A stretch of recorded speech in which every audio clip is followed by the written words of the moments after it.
All right, next we have LSU. Their line is set at 8.5. They had a quarterback battle going on there. Miles Brennan then broke his arm. He won't be back until at least October. So for now, Max Johnson is the guy. Played some as a true freshman last year and was fairly impressive for freshman. So we'll see how that works. They have a good running back duo, Tyrion Davis Price and John Emery Jr. They're back. The impressive guy in the receiving corps was the true freshman last year, Keishawn Butte. He was a beast as a freshman. I expect nothing less than impressive things from him this year. All five starting offensive linemen are back. They did have the just disaster of a defense last year with Bo Pelini, the 1 year hire there, defensive coordinator. Props to them. They just canned him after 1 year. It was clear he wasn't doing his job. And they replaced him with Durante Jones, defensive backs coach from the Vikings. And there's talent there. All four starters on the defensive line are back, and you have B.J. Ojulari. He's very good. And I'm hearing good things about the true freshman Mason Smith in the middle, plugging up the running lanes there. I think he's going to do impressive things. They brought in Mike Jones Jr., the linebacker from Clemson. So there's talent up in the front seven for sure. And then you have Derek Stingley Jr. and Eli Ricks, probably the best cornerback duo in the country. Derek Stingley is, I would say most people would agree, he's probably the best corner in the country. So very talented defense. Do you expect their defense to come back to what we love and know LSU to be? For me, I do. For me, the bigger question is the offense. Which is the bigger question for you? For sure, it's the offense. There's no question. I think even just losing what you had, even with Eric Gilbert transferring out, Terrace Marshall was drafted by Carolina, so he's there. That's your really two really good options from last year. You mentioned Keishawn Butte; those were they're by far their three best pass catchers. Right. Butte will be back. Butte will still be there. Thank goodness for that.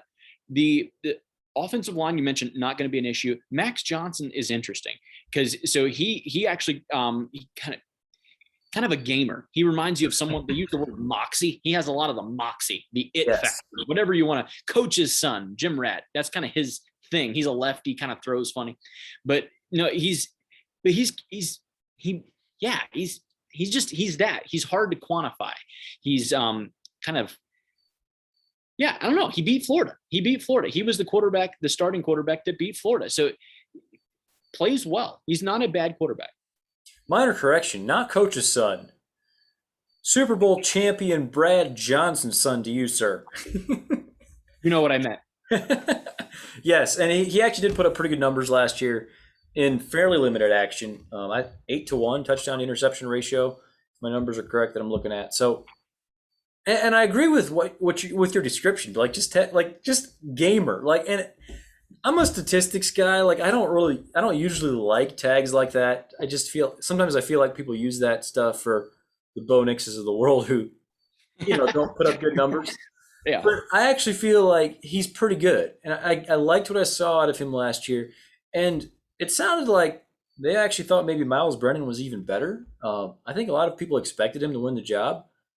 Do you have an opinion on that, just based on what you saw from those two quarterbacks?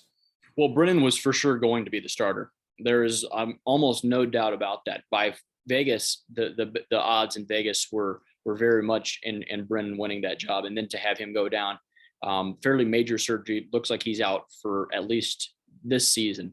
It looks like it'll be a full season-ending injury, and then to have Johnson, yeah, and then kind of the de facto guy was Max Johnson. He was kind of the guy that was left a little bit, but Miles Brennan was more talented. I would say there's no question that he was more just from just a pure arm talent thing, but I'm not sure. It's going to be fun to watch. I think because guys that have that kind of that, yeah, the clutch gene, whatever you choose to call it, whatever words you want to call it, they're fun to watch. And I think Brennan has that. Very limited action, like you mentioned last year, but to come in and start on the road against a top 10 team, they might have even been top 5 at the time in Florida, when Florida had everything to play for. It was all out in front of him. And he led that team to a win there, and took them down the field late in that game to kick a field goal and win that football game. So, yeah, they're going to be okay. They're going to be fine. The defense is a whole nother thing. We're kind of back to the kind of the vintage defensive backs. LSU is DBU. There is no question, for me anyways. just to have Stingley combined with Ricks on opposite sides, they're going to be able. So much can open up from that. I think they're going to be a nightmare for teams to throw against. But then last year they had these guys at other times, and Mississippi State just took them apart week one, coming off national championship. Like they had all these great talented players, and then watch them just get taken apart by Bo Pelini. It's an unknown a little bit on defense, but surely it can't be that bad. Like Bo Pelini leaving feels like addition by subtraction. Absolutely. You mentioned you're definitely with the offense being the bigger question mark. I'm with you on that. I really think this defense is going to return to being very good. They did lose out on Marcus Freeman to Notre Dame, but Durante Jones, I think it sounds like they recovered quite nicely. And you mentioned the kick last year to beat Florida. Cade York, we should mention, is maybe the best kicker in the country. Most teams were not mentioning specialists, but he's special. So yeah, and you said you think Brennan is out the entire season. The latest thing I've heard is late October, early November. So that's something to keep an eye on. Who knows? That could turn into the entire season for sure.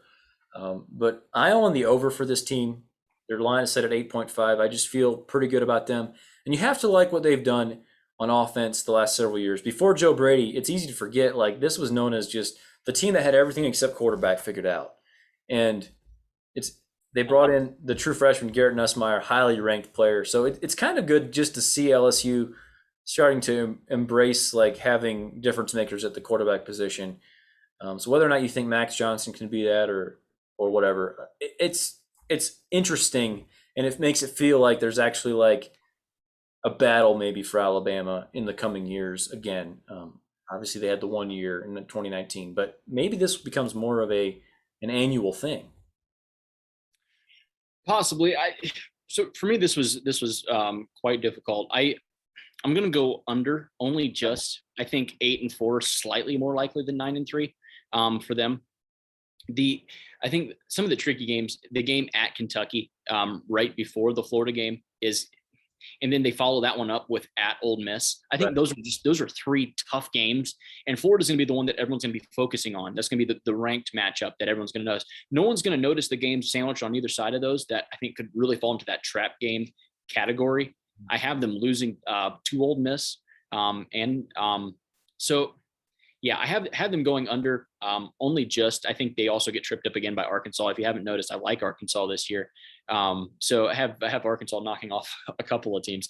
I think 8-4 is slightly more likely. I'd be going with the under. All right.